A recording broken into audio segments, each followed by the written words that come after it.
Welcome to the Slop Temple. We pray this video helps. Open your GPS map app and allow location permission now. The app needs GPS access to display accurate position. Stand in an open area and wait for 3 to 5 satellite locks. Satellite locks improve accuracy to within 3 to 10 meters typically. Calibrate your compass by rotating your device in a figure 8 motion. Calibration reduces directional drift and assists accurate heading information. Keep Bluetooth and Wi-Fi off when testing to avoid interference with position readings. Enter your destination and choose driving, walking, or cycling mode before routing.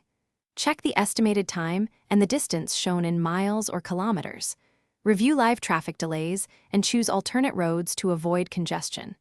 Add intermediate stops or waypoints by tapping along the route.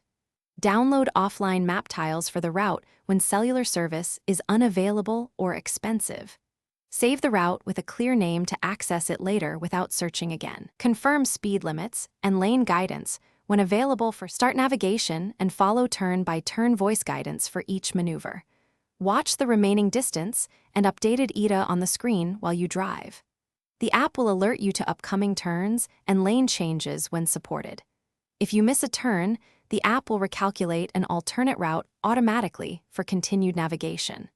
Share your live location link with contacts to let them track your arrival in real time. Export the planned route as a GPX file to save or import into other mapping tools. Thanks for watching. Consider subscribing if we helped you.